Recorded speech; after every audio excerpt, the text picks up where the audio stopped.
ان آیات مبارکہ میں اللہ تبارک و تعالیٰ نے تخلیق انسان کے بارے میں ارشاد فرمایا ہے۔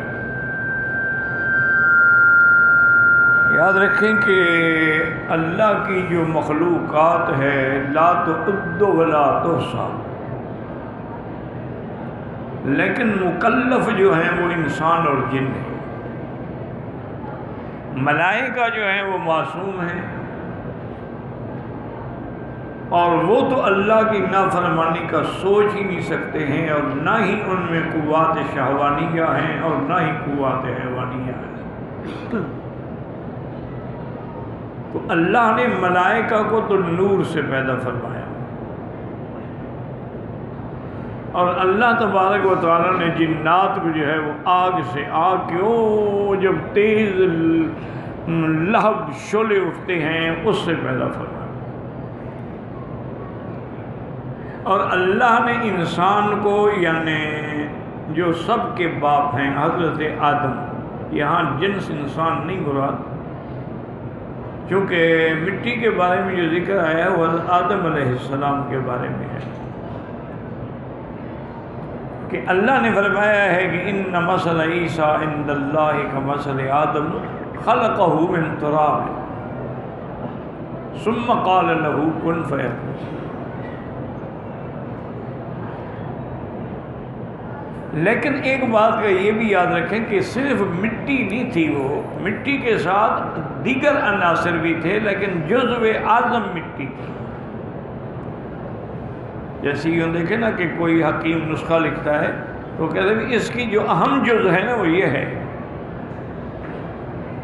تو اس کی بھی اہم جز جو ہے وہ مٹی تھی، ورنہ اربع عناصر ہیں، مٹی بھی ہے، ہوا بھی ہے، آگ بھی ہے، پانی بھی ہے۔ ان اربع عناصر کے مخلوط سے اللہ نے پیدا فرمایا۔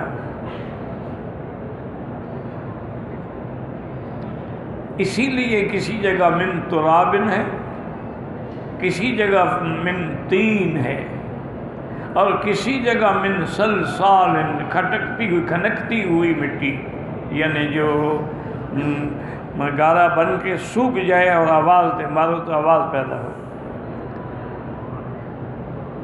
من حمأ، حمأ بھی اسی مٹی کو کہتے ہیں، من حمأ مسنون، یعنی بالکل مٹیالی مٹی، اس کا رنگ بھی مٹی والا تھا۔ سلسال کا معنی بجنے والی چیز، کھنکتی ہوئی، جیسے کوئی برتن پک جاتا ہے نا تو اس کو ایسے مارو تو پھر آواز آتی۔ تو اللہ تبارک و تعالیٰ نے آدم علیہ السلام کو، اور یہ شرف بھی یاد رکھیں کہ آدم کو ملا ہے کہ جس کو اللہ نے جنت میں آسمانوں میں پیدا فرمایا، وہ زمین میں نہیں پیدا ہوئے، اور یہ شرف بھی آدم کو ملا ہے، بشر کو ملا ہے کہ جس کو اللہ نے اپنے ہاتھوں سے بنایا ہے۔ خلقتہ بیدی، اللہ کے ہاتھ جو اس کو زیبا ہے، کما یلیق بشانہ، باقی تو ہر چیز کو اللہ نے حکم دیا بن گئی کن فیکون، لیکن وہ چیز بڑی اہم ہوتی ہے کہ جس کو اللہ اپنے ہاتھوں سے بنائے، جیسے مخلوق میں نے فرمایا والسماء بنیناہا بأید، آسمان کو اپنے بنا اپنے ہاتھوں سے، کیونکہ وہ بھی ایک اعظم مخلوق ہے۔ تو انسان کے لیے یہ بھی بہت بڑا شرف ہے۔ اور پھر اللہ نے آدم علیہ السلام کو بغیر ماں اور بغیر باپ کے پیدا فرمایا، ان کا ان اربع عناصر سے ایک پتلا بنا دیا گیا۔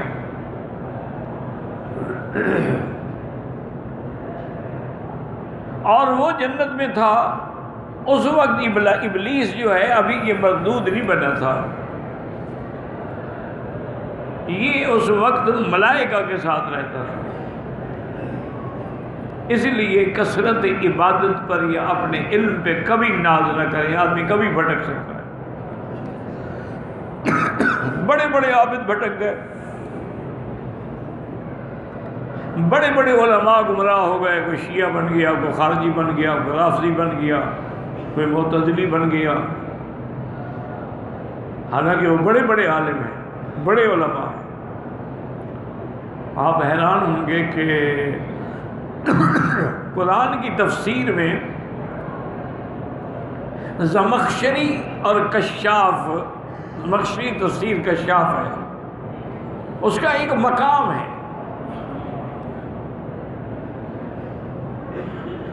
اسی طریقے سے حالانکہ وہ اتنا بڑا عالم تھا لیکن معتزلی ہو گیا۔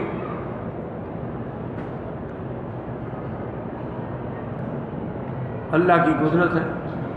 تو اس لیے کبھی بھی آدمی، اسی لیے ہمیں ہر نماز میں یہ حکم ہے کہ ہم کہتے ہیں اہدنا الصراط، حالانکہ نماز میں تو کھڑے ہیں، صراط مستقیم پہ تو کھڑے ہیں،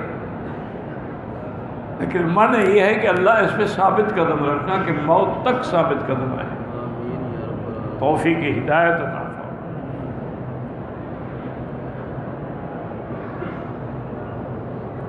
تو اب وہ جو ابلیس جو تھا نا بدبخت، کثرت عبادت سے وہ ملأ اعلیٰ تک پہنچ گیا تھا اور ملائکہ کے ساتھ رہتا تھا۔ روایات میں آتا ہے کہ وہ ایک دن گزرا تو دیکھا کہ ایک بڑا طویل ایک جثہ ہے، ایک بت کی شکل ہے، ڈھانچہ ہے، لیکن پتہ نہیں کیا ہے۔ علم غیب تو اس کو بھی نہیں تھا نا۔ یہ تو آج کل کا پیر کہتا ہے جن تابع ہیں اس لیے ہمیں غیب کی خبریں دیتے ہیں، اور جو باپ تھا جنوں کا اس کو بھی پتہ نہیں تھا کہ یہ کیا ہے۔ تو اس نے کیا کیا ہے کہ روایات اسرائیلی میں آتا ہے کہ منہ کی جانب سے جا کے اس نے پھونک ماری تو ہوا نیچے سے نکل گئی۔ کہنے لگا جو بھی ہے نا یہ سنبھل کے نہیں رہ سکتا، اندر سے خالی ہے، خالی چیز کو کھڑا کرو گر جائے گی، بھری ہوئی چیز کھڑی ہوتی ہے نا۔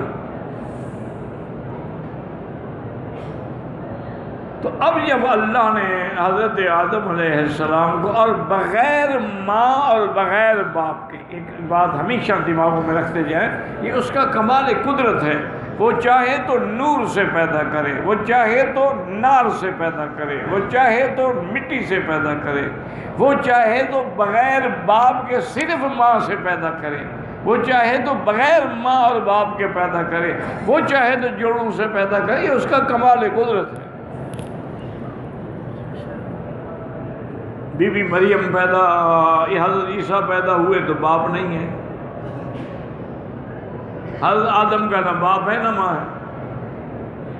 اسی لیے جب وفد نجران جو ہے عیسائیوں کا ایک وفد آیا تھا حضور صلی اللہ علیہ وسلم کی خدمت میں مدینہ منورہ میں، صحابہ کہتے ہیں کہ ایسا وفد ہم نے نہیں دیکھا، 60 آدمی تھے، لمبے قد اور ایسے لباس کہ ہم تو حیران ہو گئے کہ کون لوگ ہیں، بادشاہ ہیں، شہزادے ہیں، کیا بلا ہے۔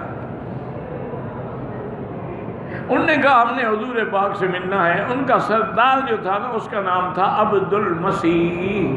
یہ کافر نام رکھتے ہیں، جیسے ہمارے رکھتے ہیں عبد النبی، عبد المصطفیٰ، یہ سب کافرانہ نام ہے۔ عبد المسیح، مسیح عیسیٰ علیہ السلام کا رقم ہے، حالانکہ ہر مخلوق اللہ کا بندہ ہے، کوئی کسی کا بندہ نہیں۔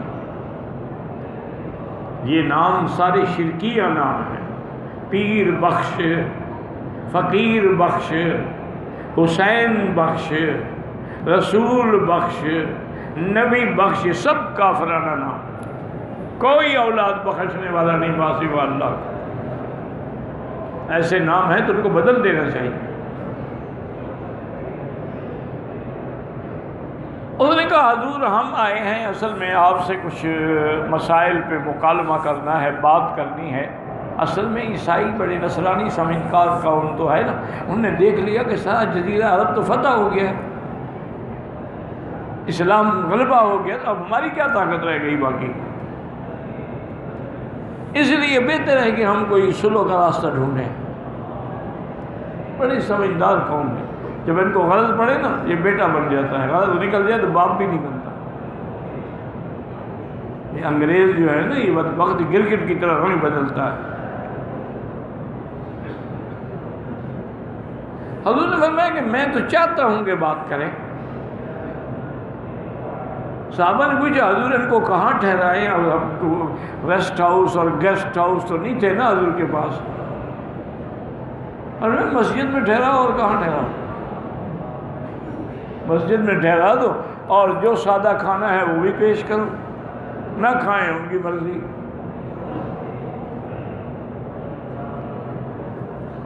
اب کافر ہیں، یعنی مسلمہ کافر ہیں، عیسائی ہیں، عیسیٰ علیہ السلام کو خدا سمجھنے والے. اس سے بڑا کفر کیا ہوگا؟ یا عیسیٰ کو خدا کا بیٹا کہنے والے. لیکن حضور نے مسجد میں ٹھہرا دو.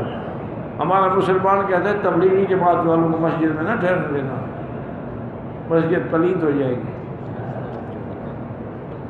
حضور کی مسجد پلید نہیں ہوئی، ان کی مسجد پلید ہو جاتی ہے. اور وہ بھی کس سے؟ نمازی لوگوں سے. بہرحال دوسرے دن جب بات ہوئی تو میں ہاں جی پوچھو. نے کہا جی ہم صرف ایک بات پوچھتے ہیں کہ آپ عیسیٰ علیہ السلام کو مانتے ہیں؟ میں بالکل کیسے نہیں مانتے. کلمۃ اللہ ہے، روح اللہ ہے، رسول اللہ ہے، وہ تو شان والا پیغمبر ہے اور بنو اسرائیل کا آخری نبی ہے. ہم نے کہا تو یہ بات تو الحمدللہ ہو گئی کہ آپ عیسیٰ سمجھتے. اچھا آپ بی بی مریم کے بارے میں کیا عقیدہ رکھتے ہیں؟ میں بی بی مریم صدیقہ ہے، طاہرہ ہے، مطہرہ ہے، پاک باز خاتون ہے، مریم کی ماں ہے، عیسیٰ کی ماں ہے. اور جس کا اللہ نے قرآن میں تعریف کی ہے کہ وہ مریم ابنت عمران التی احسنت فرجہا، وہ مریم عمران کی بیٹی جس نے اپنے شرمگاہ کی حفاظت کی. عورت کے لیے سب سے بڑی چیز شرمگاہ کی حفاظت. اور لاکھ بدن چھپاتی رہے، اگر اس نے شرمگاہ میں خیانت کی ہے تو اس سے بڑی خائن کوئی نہیں دنیا میں.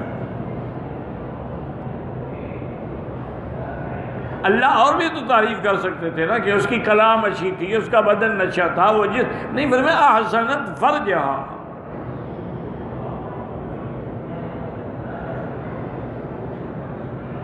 تو انہوں نے کہا جی اچھا اب دو باتیں تو الحمدللہ آپ کی ہماری قریب آ گئی، تقریباً ہماری سلو ہو سکتی ہے. بس اب ایک سوال باقی ہے کہ عیسیٰ علیہ السلام کا باپ کوئی نہیں. ہمارا عقیدہ ہے کہ وہ خدا کا بیٹا ہے.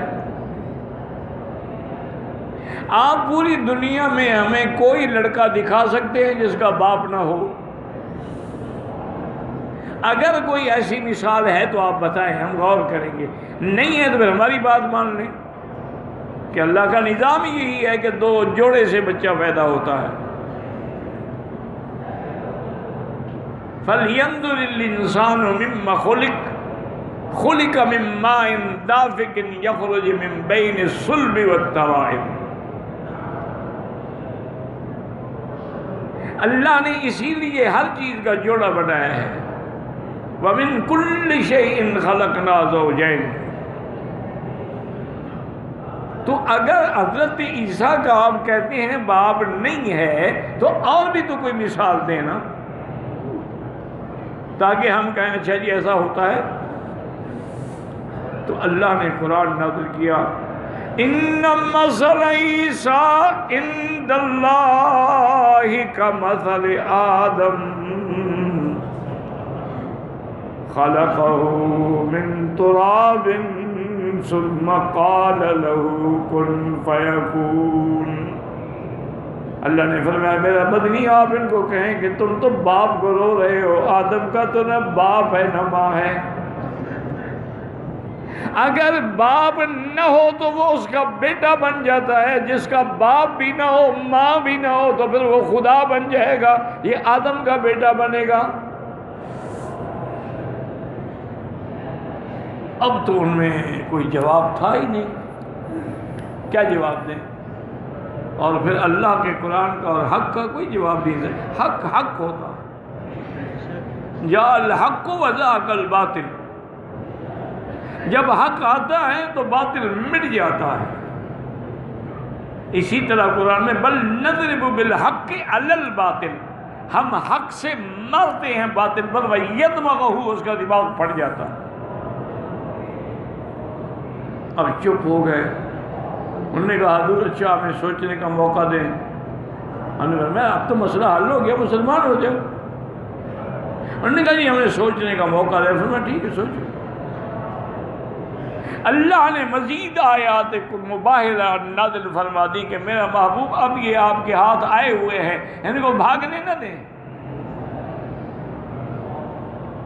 ان کو کہیں کہ آؤ دعوت مباہلہ ہے، تعالوا ندعو ابناءنا وابناءکم ونساءنا ونساءکم وانفسنا وانفسکم ثم نبتہل فنجعل لعنت اللہ علی الکاذبین.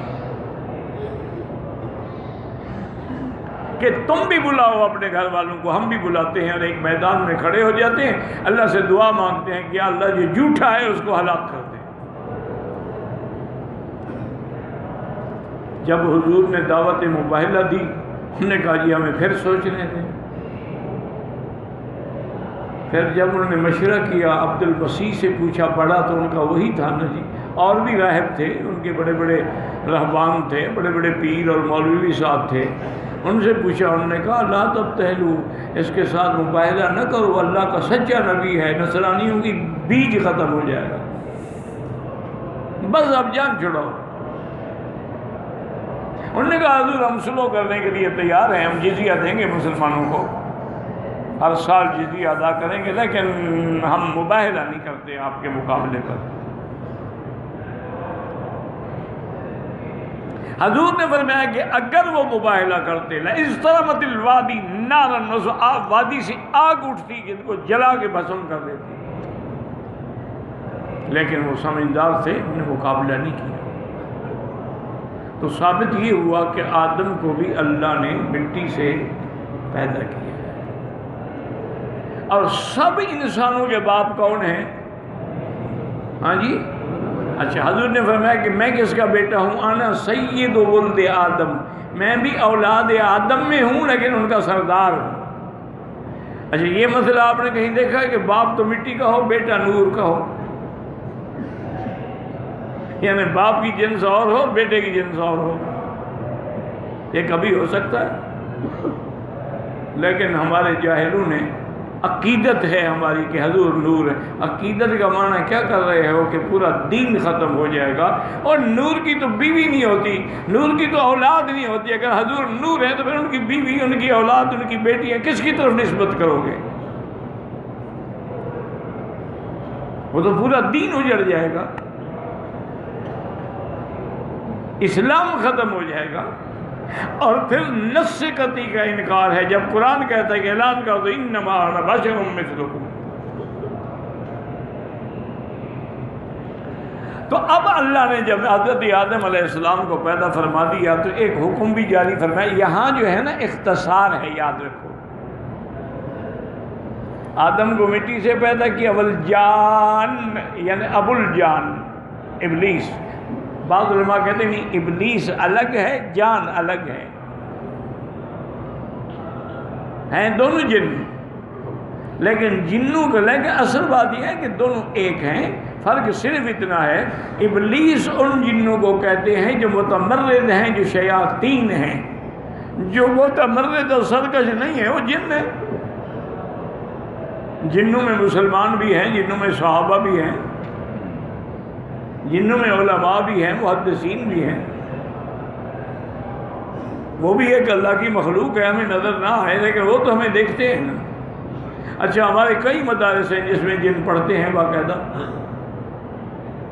طالب بنے ہوتے ہیں، طلباء کے ساتھ رہتے ہیں، کھاتے ہیں، پیتے ہیں، درس حدیث کرتے ہیں، سند لیتے ہیں، چلے جاتے ہیں. کیونکہ ان سے استاد اساتذہ عہد لیتے ہیں کہ اپنے آپ کو ظاہر نہیں کرنا، ورنہ طالب ڈر کے بھاگ جائیں گے، ہمارا مدرسہ بھی ویران ہو جائے گا.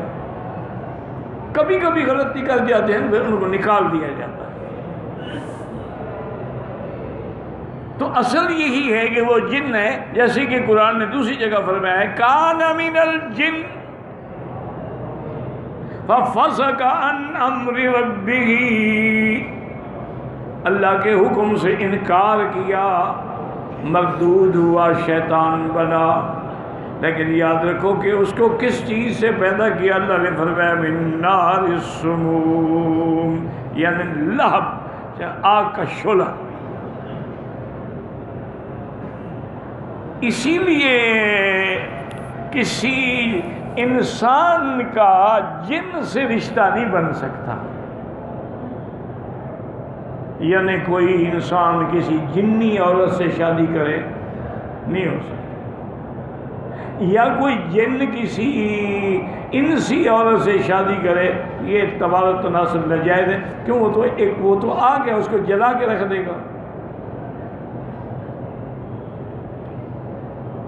یہ جو اکثر لوگ کہتے ہیں نا جی فلانی عورت کو جن ہے، وہ کوئی جن شن نہیں ہوتا، جس کو جن آئے نا وہ تو پھر ایسے ہو جاتی ہے بیچاری جل کے۔ یہ سب بہانے شانے ہوتے ہیں۔ حقیقتاً جن پکڑ لے تو اس کی پکڑ تو نعوذ باللہ ثم نعوذ باللہ بہت خطرناک پکڑ ہوتی ہے۔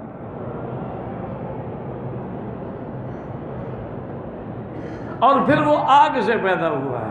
اچھا، اسی پہ علماء متاخرین نے ایک بڑا اچھا نقطہ لکھا ہے۔ انہوں نے کہا ہے کہ جتنی آگ کے آلات سے ترقی ہوئی ہے نا، وہ سب کافروں نے کی ہے، کہ میزائل بنا رہے ہیں، ایٹم بنا رہے ہیں، فلان چیز بنا رہے ہیں، جہاز بنا رہے ہیں، سواری اڑا رہے ہیں، کیونکہ شیطان آگ سے ہے، اس لیے اس نے آگ والے سبق ان کو زیادہ پڑھائے ہیں۔ جتنی اب کوئی انجن بغیر آگ کے چلتا ہے، کوئی موٹر بغیر آگ کے چل سکتی ہے۔ یہی تو وجہ ہوتی ہے، کبھی سلنڈر لیک ہو گیا تو آگ لگ گئی، پیٹرول کی ٹینکی پھٹ گئی تو آگ لگ گئی۔ یہ جتنی شیطانی کام ہے نہیں اس کے ذمہ ہے، اس نے ان کو پڑھایا ہے، ان کا استاد ہے وہ۔ اب تو خیر موجودہ دور کے جو کافر ہیں نا، یہودی انگریز، یہ تو ابلیس کے بھی باپ ہیں، وہ بھی ہاتھ باندھ کے چھٹی لے کے چلا گیا ہے۔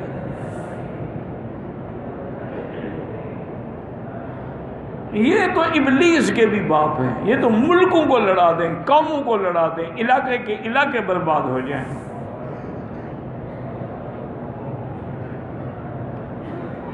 اب جب اللہ نے حکم دیا وَإِذْ قَالَ رَبُّكَ لِلْمَلَائِكَةِ إِنِّي خَالِقٌ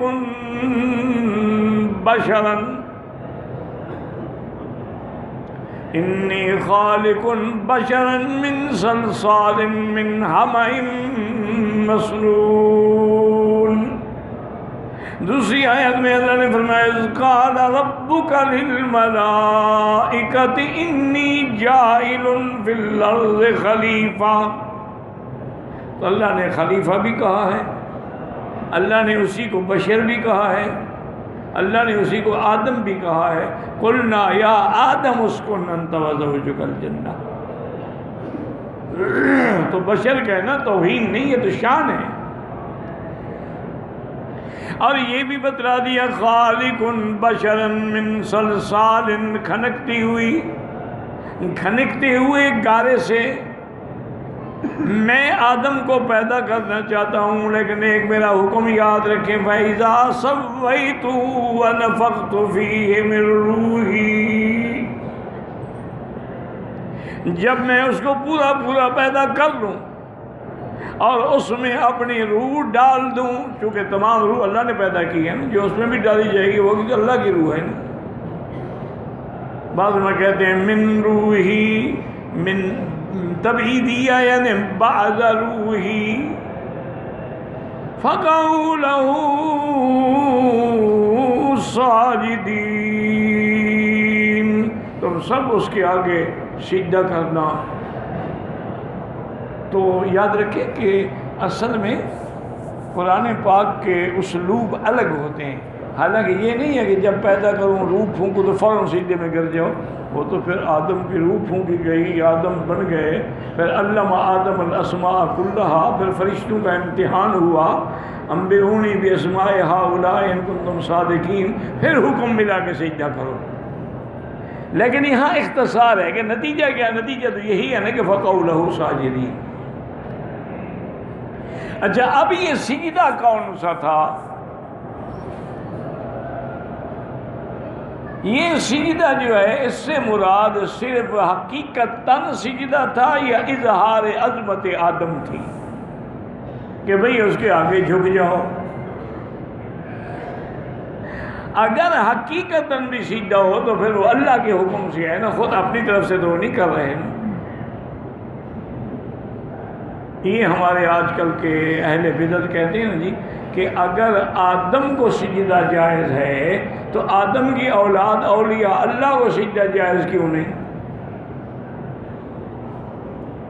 ان کو زندہ اولیاء نہ ملے تو انہوں نے قبروں پہ سجدہ شروع کر دیا کہ چلو زندہ سے ملاقات ہو نہیں سکی، اب قبروں سے فائدہ اٹھاؤ۔ تو یاد رکھو کہ وہاں تو اللہ کا حکم ہے، تمہیں بھی حکم ہے کہ اولیاء کی قبروں پہ سجدہ کرو، اگر ہے تو جھگڑا ہی کوئی نہیں۔ وہاں اللہ کا حکم ہے، فَقَعُوا لَهُ سَاجِدِينَ۔ نتیجہ کیا نکلا کہ فَسَجَدَ الْمَلَائِكَةُ كُلُّهُمْ، اور آگے بھی قید ہے جمع کی، اجمعون، سب فرشتے آسمانوں کے زمینوں کے سب آدم کے آگے جھک گئے، الا ابلیس ابا ان یکون مع الساجدین، مگر ابلیس اس نے انکار کر دیا، انہوں نے کہا میں نہیں سجدہ کرتا۔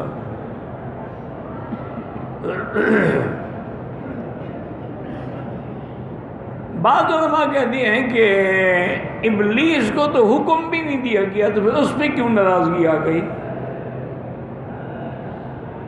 حکم تو فرشتوں کو ہے، اذ قال ربک للملائکہ، لیکن یہ بات درست نہیں ہے۔ جب اعلیٰ کو حکم دیا جائے تو ادنا خود بخود شامل ہو جاتا ہے، تو ملائکہ اعلیٰ تھے، ابلیس تو ادنا تھا۔ جب ان کو حکم ہو رہا ہے تو تم کون ہو؟ لیکن ایک دوسری آیت واضح کرتی ہے کہ اللہ نے اس بدبخت کو خاص طور پہ بھی حکم دیا تھا، قال ما منعك ان تسجد لما امرتك، کہ تم نے کیوں سجدہ نہیں کیا جب میں نے حکم دیا۔ اور ایک بات یاد رکھیں کہ یہ ساری کلام جو ہو رہی ہے، مثلا ابلیس سے کلام، ایک کلام عزت کے لیے ہوتی ہے، عظمت کے لیے ہوتی ہے، ایک کلام عتاب اور عذاب کے لیے ہوتی ہے۔ بادشاہ جب محبت کی باتیں کرتے ہیں لیکن کسی کو عذاب دینا ہوگا، ٹھیک ہے پکڑو اس کو پھانسی چڑھاؤ، وہ بھی بات تو ہے لیکن وہ عذاب کی بات۔ اور تو نے کہا جی میں سجدہ نہیں کرتا۔ اللہ جانتے تھے، پھر بھی ملائکہ کو بتلانے کے لیے سوال کیا کہ یا ابلیس ما لک، کیا ہو گیا تمہیں بھی، تم نے کیوں سجدہ نہیں کیا؟ قال لم اكن ليسجد لبشر خلقته من صلصال من حمأ مسنون، میں اس انسان کو سجدہ نہیں کر سکتا جس کو گارے سے اور کھنکتی ہوئی مٹی سے آپ نے پیدا کیا، میں کیوں سجدہ کروں؟ دوسری جگہ آتا ہے کہ قال انا خیر منہ خلقتنی من نار وَخَلَقْتَهُ مِن طِينٍ، افضل جو ہے مفضول کو سجدہ کرے، آدم مجھے سجدہ کرے، میں اس سے افضل ہوں چونکہ میں آگ سے پیدا ہوا، آگ روشن کرنے والی ہے اور مٹی جو ہے یہ تو اندھا کرنے والی ہے۔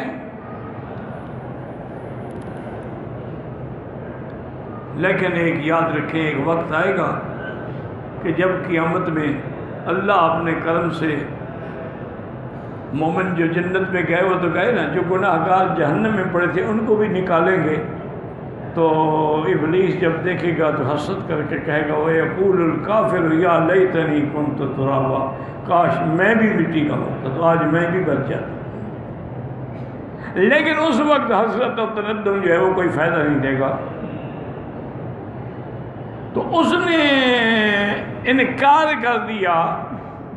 اور یہاں علماء نے ایک مسئلہ لکھا ہے، وہ کہتے ہیں کہ آدم نے اللہ کے سجدے کا انکار تو نہیں کیا، آدم نے، ابلیس نے تو آدم کے سجدے کا انکار کیا ہے، یہ نہیں کہا کہ میں آپ کو سجدہ نہیں کرتا۔ تو اگر آدم کے سجدے کا انکار کرے تو ابلیس بن جاتا ہے، اور جو 5 نمازیں خدا کی نہ پڑھے وہ کیا ہوگا؟ اس کے بارے میں بھی سوچیں، وہ تو پھر ابلیس سے بھی کوئی اور بلا ہوگی نا۔ اب اللہ نے جلال میں حکم دیا کہ فَخْرُجْ مِنْهَا فَإِنَّكَ رَجِيمٌ، نکل جاؤ، تم مردود ہو۔ وَإِنَّ عَلَيْكَ اللَّعْنَةَ إِلَىٰ يَوْمِ الدِّينِ، اور قیامت تک تم پر میری لعنت ہوگی۔ اب ابلیس کہنے لگا قَالَ رَبِّ فَأَنظِرْنِي إِلَىٰ يَوْمِ يُبْعَثُونَ، کہ یا اللہ مجھے مہلت دے دے، اور مہلت بھی اس وقت تک جس دن آپ نے قبروں سے کھڑا کرنا ہے۔ دیکھو نا، شیطان ہے نا، دماغ بھی شیطانی ہے نا، کہ اس دن تک مہلت دے دو، اس کے بعد تو موت ہے ہی نہیں نا، یعنی مجھے بھی دائمی زندگی ہے۔ دائمی زندگی تو اللہ کی صفت ہے۔ لیکن یہ دیکھ لیں، اللہ کا قرآن ہے، مولوی وکی کی بات نہیں، ابلیس نے بھی دعا مانگی تو کس سے مانگی؟ اور مسلمان پیر سے مانگے تو حل ہے؟ یہ یا علی اور یا پیر اور یا دستگیر اور یا داتا اور یا شہباز قلندر، اس کا کوئی علاج ہے دنیا میں؟ وہ ابلیس ہے، ملعون ہے، مرجوم ہے، مردود ہے، مطرود ہے، لیکن دعا اللہ سے مانگ رہا ہے، اس کو پتہ ہے اللہ کے سوا کوئی دے ہی نہیں سکتا۔ قال رب فانظرنی الی یوم یبعثون قال فانک من المنظرین، تمہاری دعا قبول ہے لیکن پوری نہیں، یوم یبعثون تک نہیں، الی یوم الوقت المعلوم، ایک خاص وقت تک جو ہمارے علم میں ہے، اس وقت تک ہم تمہیں زندہ رکھیں گے، پھر تم پہ بھی موت آئے گی۔ واللہ اعلم۔